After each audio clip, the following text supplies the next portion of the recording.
부활의 주님, 겸손과 섬김의 본을 보여주시며 이 땅에 평화를 가지고 오신 사랑의 예수님께 찬양과 경배를 올려드립니다. 이 시간 우리가 마음을 다해 드리는 예배를 받아주시고 피곤하고 지친 심령이 있다면 하늘의 위로와 평강을 내려 주시옵소서. 주님의 피로 세우신 우리 교회가 서로 섬기는 공동체가 되게 하시며 주님의 나라는 말에 있지 아니하고 능력에 있다 하셨사오니 우리 함께하는 교회가 능력 있는 복된 교회가 되게 하여 주시옵소서.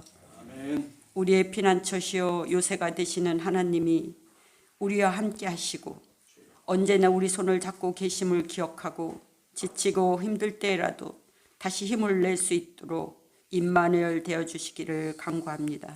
아멘. 간절히 기도하기는 지금까지 제단을 맡아 주관하시던 이경재 목사님이 정년을 맞습니다.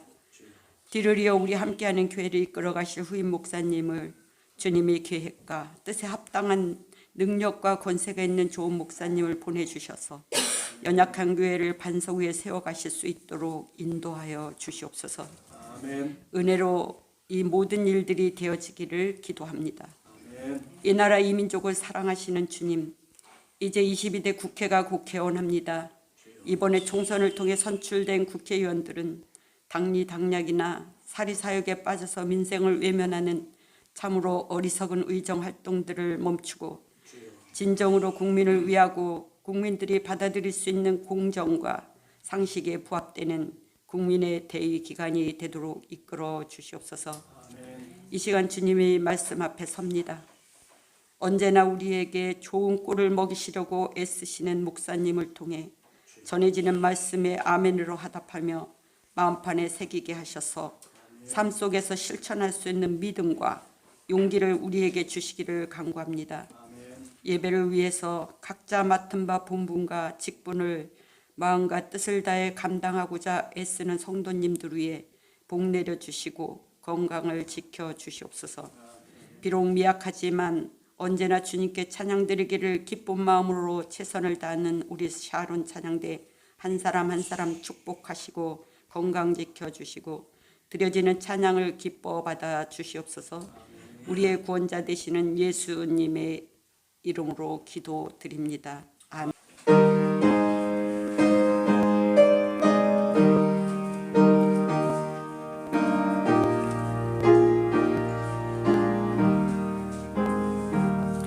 나 주의 도움 받고자 주 예수님께 빕니다. 그 구원 허락하시사 날 받아주소서. 내 모습 이대로 주 받아주소서.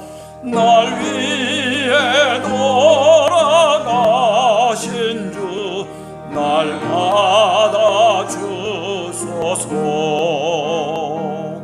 큰 죄에 빠져 영주를 날 위해 피 흘렸으니 주 형상대로 빚어사 날 받아주소서. 내 모습 이대로 주 받아주소서. 날 위해 돌아가신 주 날 받아주소서. 내 심과 결심 약하여 늘 깨어지기 쉬우니 주 이름으로 구원해 날 받아주소서. 내 모습 이대로 주 받아주소서. 날 위해 돌아가신 주 날 받아주소서.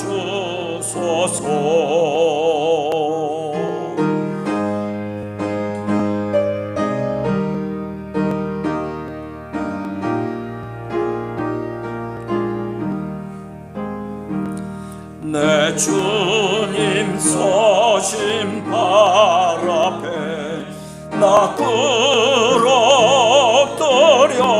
꿇어뜨렸으니 그 크신 역사 이루게 날 받아주소서. 내 모습 이대로 주 받아주소서. 날 위해 돌아가신 주 날 받아주소서.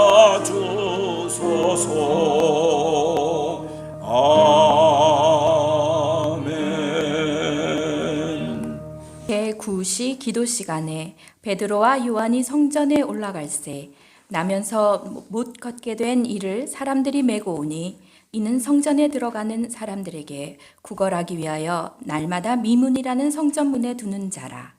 그가 베드로와 요한이 성전에 들어가려 함을 보고 구걸을 하거늘 베드로가 요한과 더불어 주목하여 이르되 우리를 보라 하니 그가 그들에게서 무엇을 얻을까 하여 바라보거늘 베드로가 이르되 은과 금은 내게 없거니와 내게 있는 이것을 내게 주노니 나사렛 예수 그리스도의 이름으로 일어나 걸으라 하고 오른손을 잡아 일으키니 발과 발목이 곧 힘을 얻고 뛰어 서서 걸으며 그들과 함께 성전으로 들어가면서 걷기도 하고 뛰기도 하며 하나님을 찬송하니 모든 백성이 그 걷는 것과 하나님을 찬송함을 보고 그가 본래 성전 미문에 앉아 구걸하던 사람인 줄 알고 그에게 일어난 일로 인하여 심히 놀랍게 여기며 놀라니라.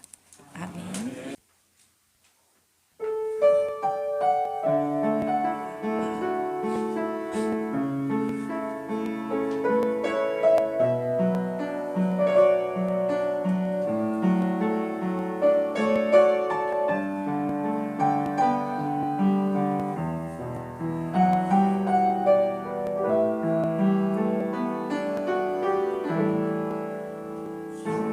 함께 걷는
오늘 본문은 여러분들이 너무나 잘 아시는 사도행전 3장 1절에서부터 10절까지의 본문입니다. 간단하게 얘기하면 날 때부터 안진뱅이였던 한 사람이 베드로와 요한을 만나면서 은과 금은 내게 없거니와 나사렛 예수 그리스도의 이름으로 일어나 걸으라. 그 말씀에 걷고 그리고 뛰고 그리고 하나님을 찬미하기 위해서 성전으로 들어갔다라고 하는 이야기이기도 합니다. 사도행전을 가만히 읽어보면 처음 교회가 시작할 때 이런 안진뱅이 기적 사건이 일어납니다. 베드로를 통해서 일어나고 있습니다. 사도행전 14장에 이제 바울이 루스드라에 들어가서 그래서 그곳에서 하나님의 놀라운 기적을 일으킬 때에도 이와 같이 안진뱅이를 일으킵니다. 여러분, 사도행전은 베드로가 처음 기적을 행했던 사건을 안진뱅이로 잡고 그리고 역시 사도 바울도 1차 선교행을 하면서 루스드라에 들어가서 제일 처음 기적을 행한 것이 안진뱅이를 일으키는 것이었습니다. 오늘 본문에 나오는 이 안진뱅이는 날 때부터 한 번도 자기 스스로 일어나 본 적이 없는 사람입니다. 어찌 보면 살아있는 것 같지만은 그러나 죽은 자고 그리고 무덤 속에 묻혀있는 자처럼 뼈가 굳어있고 근육이 굳어있고 그리고 모든 것이 굳어있는 바로 그런 한 사람입니다. 그러나 오늘 성경 본문을 통해서 우리들에게 분명하게 이야기하고 있습니다. 그런 사람일지라도 예수 그리스도를 만나고 그리고 부활의 증인을 만나면 이런 놀라운 부활의 사건이 다시 우리의 삶 속에 경험할 수 있다는 것을 우리들에게 말씀하고 있습니다. 오늘 이 날 때부터 안진뱅이였고 그리고 남에게 구걸하던 이 한 사람, 단순하게 안진뱅이가 일어났다라고 하는 그런 의미의 차원을 넘어서서 부활의 사건적인 맥락을 우리들에게 말하고 있다는 것입니다. 여러분, 그렇기 때문에 교회라고 하는 것은 부활의 시간 속에서 존재하는 거룩한 모임입니다. 우리의 시간 속에서의 얘기가 아니라 하나님의 시간 속에서 거룩한 신앙 공동체가 바로 교회라고 하는 것을 성경은 우리들에게 말씀하고 있습니다. 구약 성경을 보면 에스겔서 37장 5절 이하의 내용을 여러분들이 너무나 잘 아실 겁니다. 에스겔 선지자가 하나님의 명령대로 그 뼈들을 향해서 다시 일어나 살아라 그렇게 말할 때 그 모든 뼈들이 다시 일어나고 다시 살을 붙이고 그 뼈가 합쳐져서 여호와 하나님의 군대가 되었다는 환상의 이야기를 에스겔서는 우리들에게 얘기하고 있습니다. 바벨론의 포로로 잡혀가 있는 그 이스라엘 백성들이 바로 그런 마른 뼈와 같았다는 겁니다. 아무런 힘도 없습니다. 아무런 능력도 없습니다. 자기 스스로 일어날 수 있는 그 모든 것들을 다 잃고 만 이스라엘 민족, 하나님의 입으로 나오는 생기가 그 뼈 속에 들어가기 시작하면, 아니 그것을 말하는 에스겔의 입을 통해서 그들이 다시 하나님의 군대가 된다는 꿈을 누가 꾸는 겁니까? 에스겔 선지자가 꾸고 있는 겁니다. 바벨론의 포로에서 돌아오는 그때 바로 하나님의 부활을 경험할 것이다 라고 그렇게 에스겔 선지자는 말씀하고 있는 거죠. 여러분들이 잘 아는 누가복음 15장에 둘째 아들이 아버지의 곁을 떠나버리고 맙니다. 내 마음대로 내 뜻대로 모든 것을 다 할 수 있을 것이라고 그렇게 소망하면서 저 아버지 곁을 떠나버리고 만 둘째 아들. 그렇지만 어떻게 됐습니까?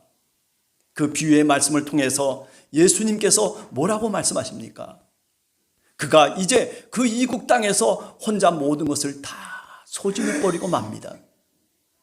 삶의 생기까지 다 잃어버리고 가죽만 남은 뼈처럼 그렇게 이국 땅에서 누가?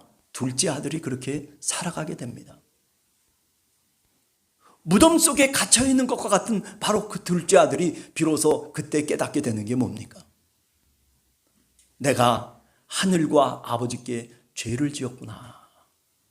내 마음대로 살려고 하고 내 뜻대로 살면은 내가 뭔가 얻을 수 있는 것처럼 생각했는데, 그런데 아무것도 얻은 것이 없다는 거죠. 아버지의 것을 갖고 내가 허랑방탕하게 시간을 낭비하고, 그리고 이렇게 모든 것을 다 실패로 끝난 그 인생을 다시 자기 스스로 바라보면서 후회하기 시작합니다. 내가 이제는 아버지께 돌아가야 되겠다. 둘째 아들이 아버지께 돌아오는 그 장면을 여러분들이 너무나도 잘 알고 있는 장면입니다. 그러나 중요한 것은 뭡니까? 아버지가 그를 맞이하고 그를 향해서 얘기하고 있습니다. 죽었던 자가 다시 살아 돌아왔다라고 그렇게 말하는 거죠. 부활의 사건입니다. 부활의 사건은 저 먼 2000년 전에 일어난 사건일 뿐만 아니라 오늘 우리들에게도 이렇게 돌아옴의 사건 속에 다시 하나님 앞에, 그리고 아버지의 뜻을 향해서 돌아오는 그 때가 바로 부활의 때인 것입니다. 그리고 그 속에서 살아가는 사람들은 어떤 사람들입니까? 그것은 크로노스라고 하는 세속적인 시간 속에 살아가고 있음에도 불구하고 카이로스라고 하는 아버지 하나님의 시간 속에, 부활의 시간 속에 살아가는 사람이라고 성경은 우리들에게 말씀하고 있습니다. 사도행전 14장 8절 이하를 읽어보면 루스드라에서 사도 바울이 나면서부터 안진뱅이 되었던 자를 주목하여 구원받을 믿음이 그에게 있는 것을 보고 사도 바울이 큰 소리로 외칩니다. 네 발로 지금 일어서라. 바로 그 안진뱅이가 다시 일어서게 됩니다. 여러분, 이런 모든 이야기들은 다 부활을 주제로 하고 있는 겁니다. 그 부활의 시간 속에서 살아가는 사람들의 이야기를 오늘 우리들에게 말씀하고 있습니다. 교회를 우리가 뭐라고 얘기합니까? 그리스도의 몸이라고 얘기합니다. 그리스도라고 하는 것은 어떤 뜻입니까? 그것은 죽었다가 다시 사신 바로 그분을 그리스도라고 우리는 고백하며 그렇게 부르고 있습니다. 그리스도의 몸으로 우리가 살아간다라고 하는 말 자체의 뜻은 우리 모두가 부활의 시간 속에서 살아간다는 말입니다. 그래요. 여러분들에게는 두 개의 시간이 지금 존재하고 있습니다. 달력을 넘기는 이런 크로노스적인 세속적인 시간 속에서 오늘 2024년 4월 21일 오늘 살아가고 있습니다. 그러나 여러분에겐 또 다른 거룩한 시간이 있습니다. 달력으로 측정할 수 없는 시간 속에 우리가 살아가는 겁니다. 그것은 은혜의 시간입니다. 그것은 내가 신앙을 고백하는 시간입니다. 그것은 이렇게 안진뱅이가 다시 일어설 수 있는 능력의 시간이기도 한 것입니다. 구걸하면서 한 번도 일어서 보지 못한 이 안진뱅이, 그러나 사람은요 누구를 만나느냐라고 하는 것이 중요한 것이에요. 성전 미문가에 오늘 또 앉아있는 이 안진뱅이, 이름 없는 이 한 사람, 구걸밖에는 할 수 없었던 한 사람, 아니 땅만 보면서 살아가던 사람입니다.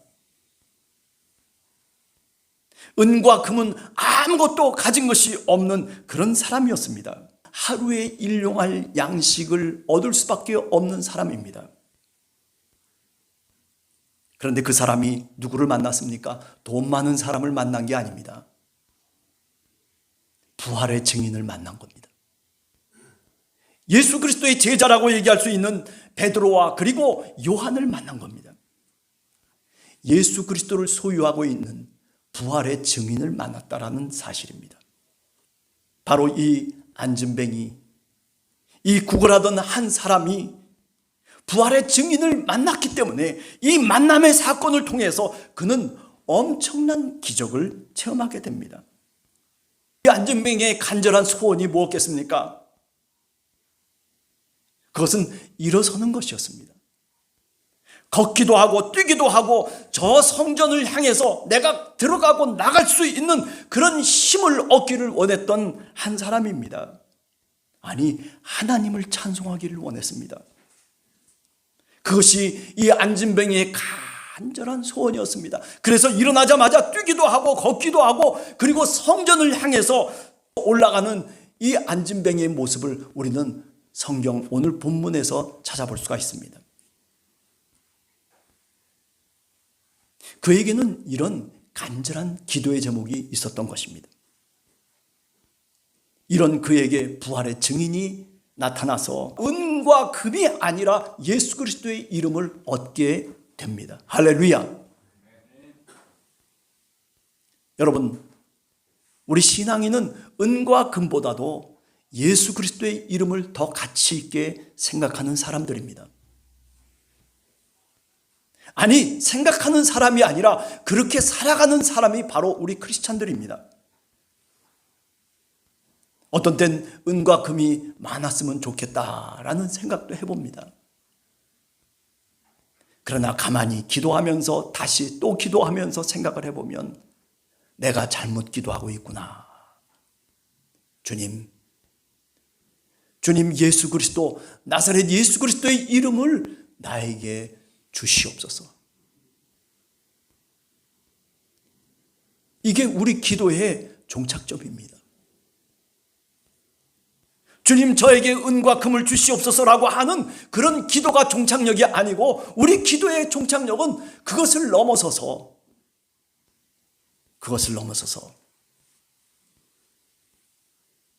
그리스도 예수의 이름을 주시옵소서.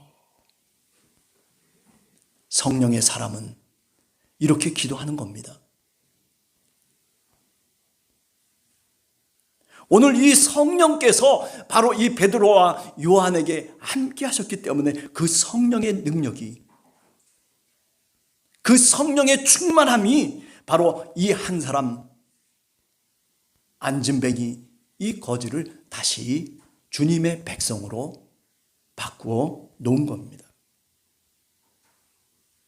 마른 뼈와 같은 바로 그 사람을 생기를 불어넣어 주었고 무덤 속에 있는 자를 다시 열어서 거기로부터 다시 빠져나올 수 있도록 그렇게 성령의 역사하심을 베드로와 요한은 부활의 증인으로서 지금 오늘 본문에서 말씀하고 있는 겁니다.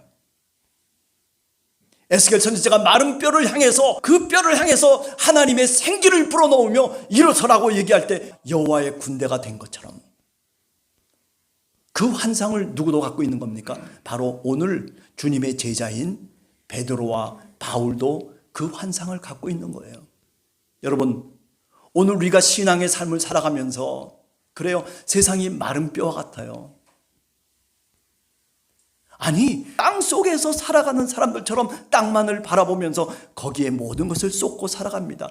은과 금을 얻기 위해서 살아가는 사람들이 오늘 우리들이 경험하고 있는 세상입니다. 그러나 오늘 성경 말씀 속에서는 크리스찬은 부활의 시간 속에 살으라고 말하고 있습니다. 예수 그리스도를 믿는 너희들이요, 성령의 충만한 능력을 가진 너희들이요, 그리스도의 몸된 지체된 너희들이요, 너희는 부활의 시간 속에 주인공이 되라고 우리들에게 말씀하고 있습니다.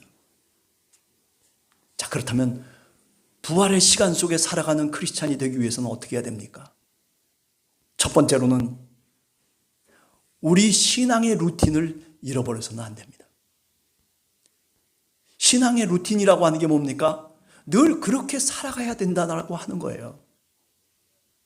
기도 시간에 오늘 성경 말씀을 보면 제9시에 오후 3시에 기도 시간이 있었어요. 그 기도 시간에 누가 갔습니까? 바로 베드로와 요한이, 성령의 사람이, 부활의 증인이 사실은 그 기도 시간에 성전으로 올라가고 있어요. 이거는 신앙의 루틴입니다.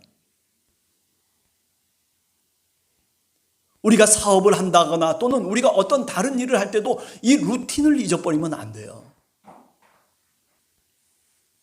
기도 시간을 기억하면서 변함없이 제자들도 이렇게 성전을 향해서 올라가고 있는 겁니다.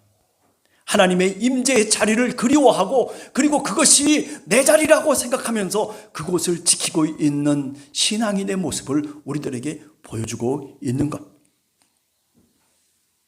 여러분, 그렇기 때문에 기도의 시간, 예배 시간, 그리고 말씀을 묵상하는 시간, 이런 것들이, 이 루틴이 이게 굉장히 사실은 중요한 거예요. 그런 루틴이 없이는 기적이 일어날 수 없는 겁니다. 어느 날 갑자기 벼락이 쳐버리는 게 아니에요. 이런 신앙의 습관과 이런 변하지 않는 그런 자신의 방법이 계속될 때 비로소 이렇게 놀라운 사건이 일어나게 된다는 것입니다. 이런 기적이 있게 된다는 것입니다. 바라기는 우리 함께하는 교회 성도들 한 사람 한 사람이 신앙의 루틴을 잊지 마시기 바랍니다. 내 자리가 어디인지, 내가 기도할 시간이 있는지, 내가 말씀을 오늘 또 묵상하고 있는 시간이 있는지, 내가 예배를 지금도 하나님 앞에 드리고 있는지. 여러분, 우리가 코로나라고 하는 이 3년의 기간을 지나면서 우리는 이런 루틴을 잊어버렸습니다. 이런 루틴을 까먹어버렸어요. 그렇기 때문에 그 루틴을 잃어버린 우리들에게 기적이 일어나지 않습니다. 그 루틴을 잃어버린 우리들에게 그저 세속적인 생각만이 가득 찰 뿐입니다. 오늘 이 베드로와 요한처럼 우리 한 사람 한 사람이 우리의 신앙의 루틴을 꼭 기억하면서, 그러면서 우리가 다시 신앙의 삶을, 내 자리를 찾아갈 수 있는 그런 여러분들 되시기를 간절히 주님의 이름으로 축원합니다. 두 번째, 부활 시간 속에서 사는 크리스찬은 오늘 이 안진뱅이와 같습니다. 우리 힘으로 신앙의 탑을 쌓는 것이 아닙니다. 우리는 안진뱅이와 같은 사람들이요, 날 때부터 죄인들입니다. 날 때부터 부족함 속에서 태어난 사람들입니다. 우리는 죄인입니다.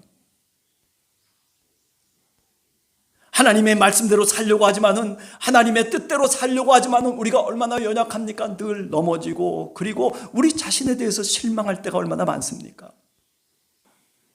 그러나 안진뱅이와 같은 우리, 그저 구걸하며 손을 벌리며 은과 금을 추구하고 있던 우리들에게 이렇게 하나님이 우리들에게 은혜로 베풀어 주십니다. 은과 금이 아닙니다. 우리에게 주시고자 원하시는 것은 은과 금을 주시고자 원하시는 것이 아니라 예수 그리스도의 이름을 우리에게 주시기를 원하십니다. 그것은 우리의 영혼을 다시 되살리는 하나님의 생기입니다. 그것은 우리의 마음을 다시 새롭게 만드는 그런 성령의 능력을 하나님이 우리에게 주시기를 원하신다는 말씀입니다. 여러분, 우리는 안진뱅이와 같은 사람들이에요. 내 스스로 하나님을 향해서 일어날 수 있는 사람들이 아닙니다. 우리 옆에 바로 베드로와 요한과 같은 그런 부활의 증인이 나와 함께 해야 됩니다. 교회라고 하는 것은 바로 그렇게 같이 함께 하기 때문에 교회가 힘이 있고 교회가 능력으로 다시 일어설 수 있는 겁니다. 사랑하는 성도 여러분, 안진뱅이와 같은 나지만은 그러나 주님의 은혜를 구하시기 바랍니다. 간절한 마음의 기도를 갖고 살아가시기를 바랍니다. 내가 주님의 이름을 갖고 걷기도 하기를 원합니다. 내가 뛰기도 원합니다. 주님의 이름을 갖고 내가 다시 일어서서 하나님을 찬송하기를 원합니다. 이런 기도의 제목을 갖고 우리가 신앙인으로서, 부활의 증인으로서 부활의 시간 속에 살아가기를 간절히 소원합니다. 세 번째, 마지막으로는, 그래요, 오늘 우리의 교회는 이런 고백을 해야 됩니다. 어떤 고백입니까? 은과 금은 내게 없지만 내게 있는 것을, 이것을 내가 너에게 주노니 곧 나사렛 예수 그리스도의 이름으로 일어나 걸으라. 이것은 베드로의 이야기가 아닙니다. 베드로의 고백만이 아닙니다. 이것은 오늘 우리 교회의 고백이 되어야 됩니다. 왜 교회가 오늘 또 손가락질을 당하며 왜 교회가 이렇게 되어버렸습니까? 그것은 우리가 바꿨기 때문에 그래요. 뭘 바꿨습니까? 은과 금은 내게 없어도 라고 하는 말 대신 은과 금은 내게 있거니와 라고 하는 말로 바꿔버렸어요. 이게 어떻게 된 겁니까? 오늘 우리의 교회의 고백은 여기 오늘 베드로가 저 안진뱅이를 향해서 말하고 있는 그 말씀과 같습니다. 은과 금은 내게 없어도 내게 있는 것으로 내가 너에게 주노니 곧 나사렛 예수 그리스도의 이름으로 일어나라.